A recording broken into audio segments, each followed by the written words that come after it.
మనిషిని వഴി నీకే సమ్మయికిలే మేతోడానో ఉరుండి వీഴുന്നത് నేను మిమ్మల్ని చూడలేదు ఇప్పుడే అవంత వీഴുന്നത് ఏం చెప్తున్నారు మేరా ऊपर क्यों गिरे మీరే ఏం చెప్తున్నారు అర్థం కాలేదు అయ్యో కన్నడ അറിയാ ఏక మేల్ బిtte నా క్షమించండి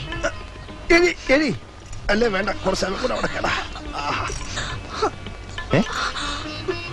ഇത് ഊരി കളയണോ ഓ തൂപ്പായി പോയോ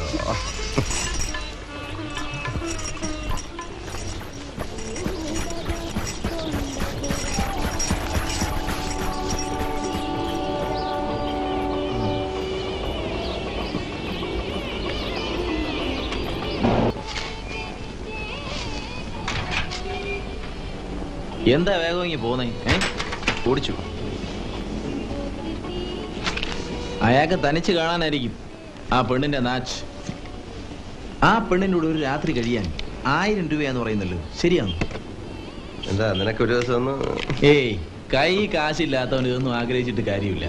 അഥവാ ഇനി കാശുണ്ടായാൽ തന്നെ കള്ളു കുടിക്കാനും പെണ്ണു കുടിക്കാനൊന്നും ഞാനില്ല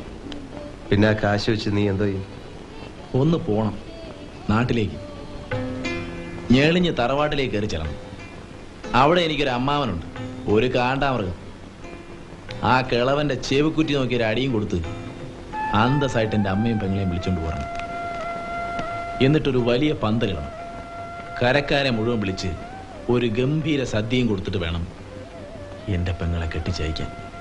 വലിയ മോഹങ്ങളാണല്ലോടാ അല്ല കാശൊക്കെ ഉണ്ടായിക്കൊണ്ട് ചെല്ലുമ്പോഴത്തേക്ക് കിളവൻ ചത്തുപോകുന്ന എൻ്റെ പേടി അപ്പൊ പിന്നെ അടി നടക്കൂല ആ അതാണ്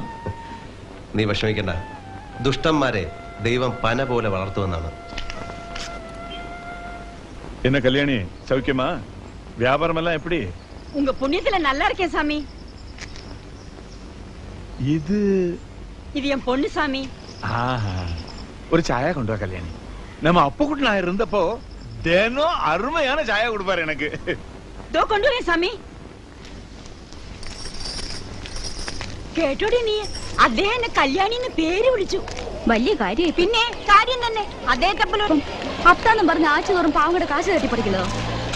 ഓരമ്പട്ടവളെ തോന്നിയസം പറഞ്ഞാലേ നിന്റെ നാക്ക് ഞാൻ അർത്ഥളെ നിനക്കറിയില്ല മുമ്പ് ദിവസവും കൊള്ളയും കൊലയും നടന്നുകൊണ്ടിരുന്ന ഈ തെരുവേ ഇന്ന് സമാധാനത്തോടെ കഴിയുന്നതേ ഈ മനുഷ്യൻ കാരണം ചുമ്മാതല്ല അദ്ദേഹത്തിന്റെ ഫോട്ടോ വെച്ച് ഓരോരുത്തർ പൂജിക്കുന്നത്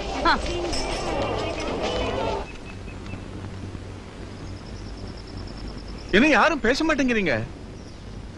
இவன் என்ன அக்கிரமம் பண்ணாங்கிறத நீங்க சொல்லாட்டி எனக்கு எப்படி தெரியும் என்ன சும்மா இருக்கீங்க இவருக்கு பயந்துதான் யாரும் வாயை திறக்கறதில்லை நீங்க வசூல் பண்ற பணம் எங்க பாதுகாப்புக்கு தான் சொன்னா முதல்ல இவங்கிட்ட இருந்து எங்களை காப்பாத்துங்கோ என்னடா சொன்ன அவன் போய் சொல்றான் சார் உண்மை என்னங்கிறது எனக்கு தெரியும் நீ இதுக்கு பதில் சொல்லி ஆகணும் முதல்ல இவங்க கிட்ட எல்லாம் மன்னிப்பு கேளு அப்படி என்ன நீங்க என்ன நம்ப மாட்டீங்களா இவங்களும் இங்க உள்ள தேவடியாக்களும் சொல்றது கேட்டுக்கிட்டு கிட்ட நாயே என் முன்னாடி நிக்காத போடா இனிமே இவனால என்ன கஷ்டம் ஏற்பட்டாலும் சரி என்கிட்ட சொல்லுங்க நான் கவனிச்சுக்கிறேன் எல்லாரும் போங்க